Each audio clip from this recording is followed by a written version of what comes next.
Hello everyone, आप सबका स्वागत है मेरे चैनल जिसका नाम है Mrs Anand classes.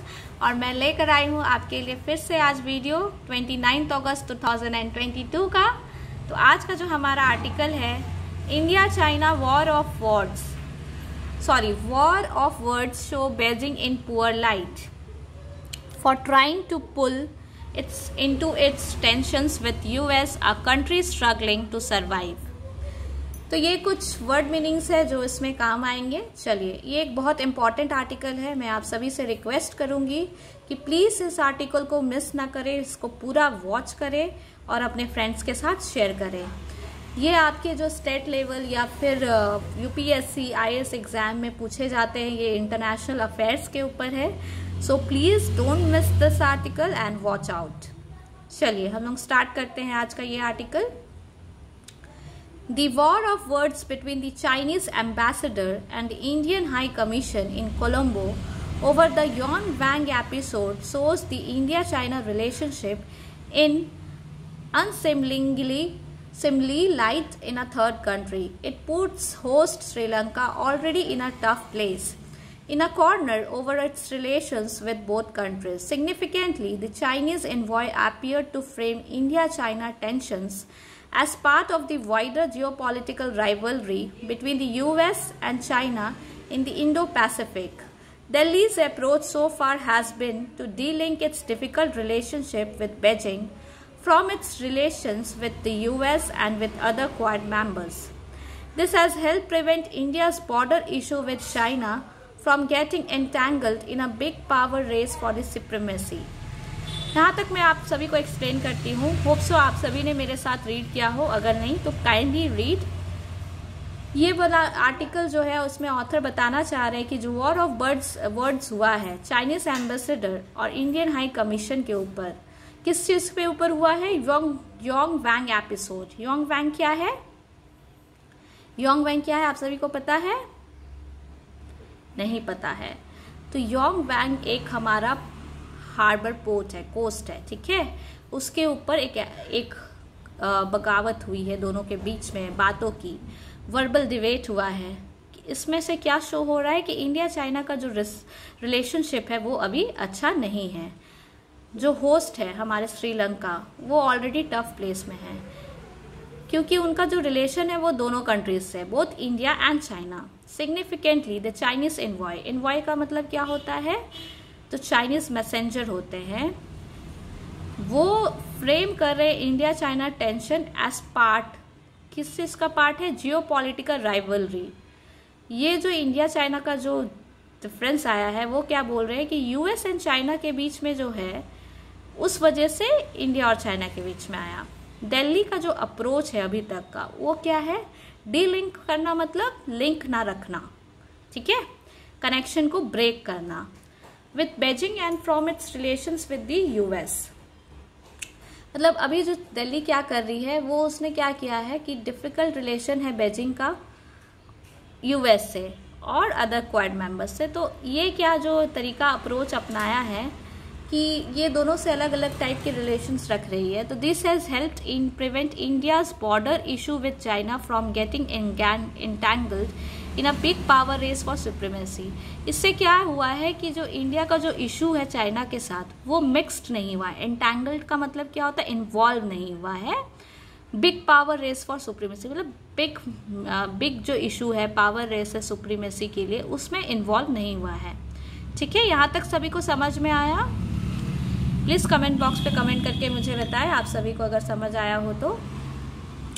And to keep the responsibility for resolving the issue within the bilateral relationship, this is why Delhi has appeared more restrained than many Western countries in pronouncements on China। यही एक reason है जो कि author बताना चाह रहे हैं कि उन्होंने ये जो इंडिया और चाइना का है जो भी रिलेशनशिप, ये दोनों कंट्री के साथ ही रखा है, मतलब अपने साथ ही रखा है। मोर रेस्ट्रेंट का मतलब क्या होता है? कंट्रोल में, जो भी उसका रिएक्शन है वो कंट्रोल में है। उन्होंने वेस्टर्न कंट्रीज के जैसा कुछ भी चाइना के बारे नहीं बोला है। अब आगे क्या बोल रहे हैं author? External affairs minister S. Jaishankar said the other day that India-China relations are going through an extremely difficult phase. ध्यान रखिएगा। हमारे जो एक्सटर्नल मिनिस्टर है उन्होंने क्या बोला है कि इंडिया चाइना का जो रिलेशन है वो काफ़ी अभी डिफिकल्ट फेज में है।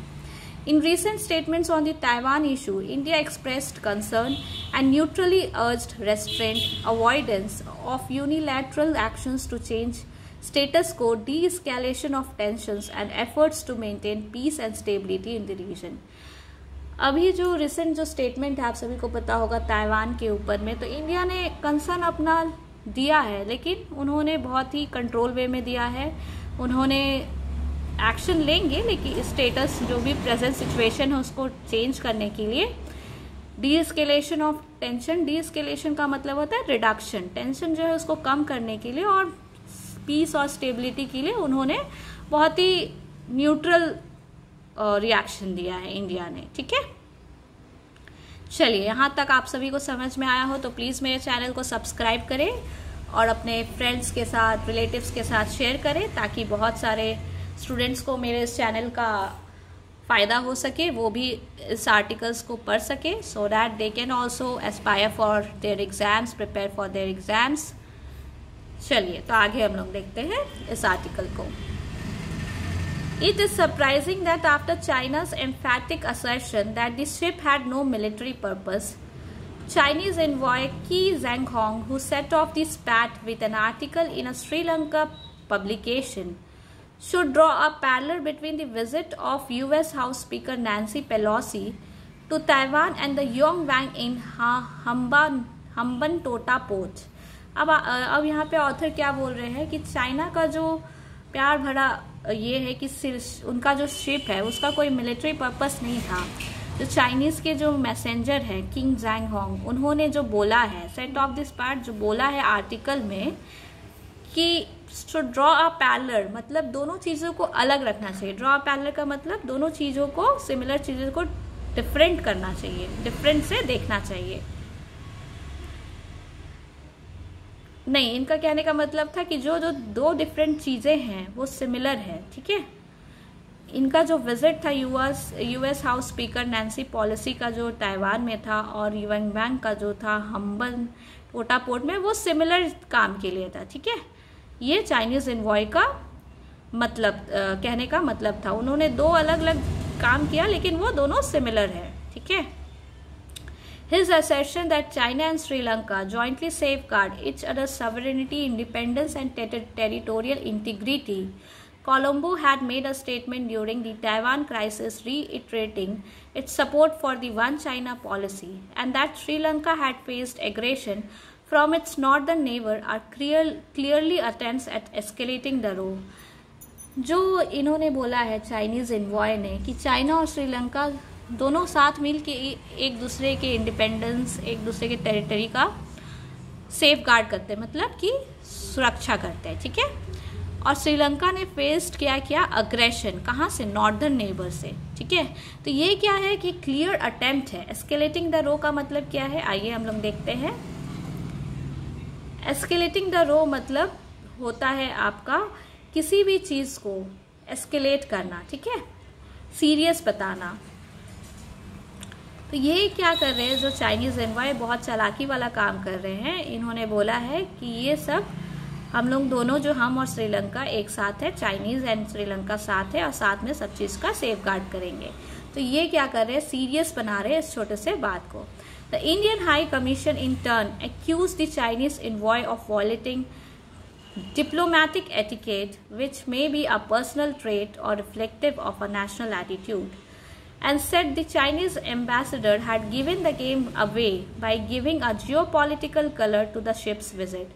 अब जो हमारे इंडियन हाई कमीशन है उन्होंने क्या किया है, उन्होंने चाइनीज एनवॉय के ऊपर इल्ज़ाम लगाया है कि उन्होंने वॉयलेट किया है क्या, डिप्लोमेटिक एटिकेट। जो डिप्लोमेटिक एटिकेट होता है उसको वॉयलेट किया है। हो सकता है ये इनका पर्सनल ट्रेट हो या फिर इनके कंट्री का ही ऐसा एटीट्यूड हो।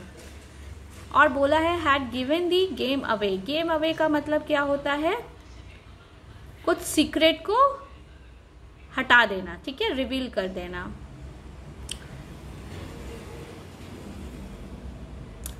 ठीक है, कैसे किया उन्होंने? जियोपॉलिटिकल कलर दे दिया। शिप का जो विजिट था वो कुछ और रीजन से था, पर उन्होंने एक जियोपॉलिटिकल कलर दे दिया, जियोपॉलिटिकल थॉट दे दिया।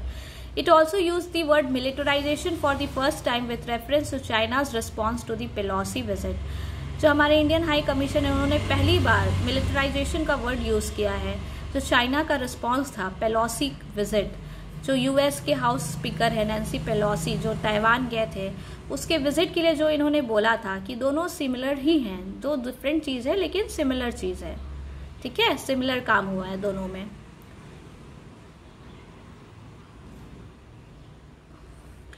तो इस पे भी हमारे जो हाई कमीशन है उन्होंने बोला, वर्ड यूज़ किया है मिलिट्राइजेशन। ये सब मिलिट्री पर्पस से किया गया है, लेकिन चाइना इस सब चीज़ से अग्री नहीं कर रहे हैं। ये एक बहुत अच्छा आर्टिकल है, आप लोग दोबारा इस आर्टिकल को, मेरे वीडियो को देखें ताकि आपको अच्छे से समझ आए। अगर मेरा वीडियो अच्छा लगता हो तो प्लीज़ सब्सक्राइब बटन को प्रेस करें और मेरे साथ आप सभी आए मुझे मोटिवेट करने और मेरे वीडियोज़ को शेयर करें। Thanks a lot for watching and please wait for my next video. Thank you.